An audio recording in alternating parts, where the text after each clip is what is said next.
Football ഇതിഹാസം Lionel Messi ബാറ്റും കയ്യിലേന്തി cricket കളിക്കാൻ ഇറങ്ങിയാൽ എങ്ങനെയുണ്ടാകും? അങ്ങനെയൊരു നിമിഷം ഉണ്ടാകുമെന്നാണ് പുറത്തുവരുന്ന റിപ്പോർട്ടുകൾ. ഡിസംബറിൽ ഇന്ത്യയിലെത്തുന്ന അർജന്റീൻ നായകനെ ഉൾപ്പെടുത്തി ക്രിക്കറ്റ് സംഘടിപ്പിക്കാനാണ് സംഘാടകരുടെ തീരുമാനം.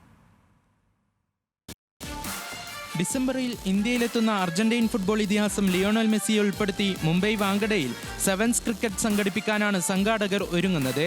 ഇന്ത്യൻ ക്രിക്കറ്റിലെ ഇതിഹാസങ്ങളായ സച്ചിൻ ടെണ്ടുൽക്കർ, MS ധോണി, വിരാട് കോഹ്ലി, രോഹിത് ശർമ്മ എന്നിവരും സെവൻസിൽ പാടണയുമെന്നാണ് പുറത്തുവരുന്ന റിപ്പോർട്ടുകൾ. ഇതിനായി ഡിസംബർ 14-15 തീയതികളിൽ Mumbai Wankhede stadium event management company book ചെയ്തിരിക്കുന്നതായി ദേശീയ മാധ്യമങ്ങൾ റിപ്പോർട്ട് ചെയ്തു. മെസ്സിയുടെ സന്ദർശന വേളയിൽ താരത്തിന്റെ 70 അടി ഉയരമുള്ള പ്രതിമ അനാച്ഛാദനം ചെയ്യും. യുവതാരങ്ങളുമായും പ്രധാനമന്ത്രി നരേന്ദ്രമോദിയുമായി മെസ്സി കൂടിക്കാഴ്ച നടത്തും. കൂടാതെ ഇന്ത്യൻ ടീമുമായും താരം സംവദിക്കും. മെസ്സി മുംബൈ കൂടാതെ കൊൽക്കത്ത, ഡൽഹി എന്നിയിടങ്ങളും സന്ദർശിക്കും.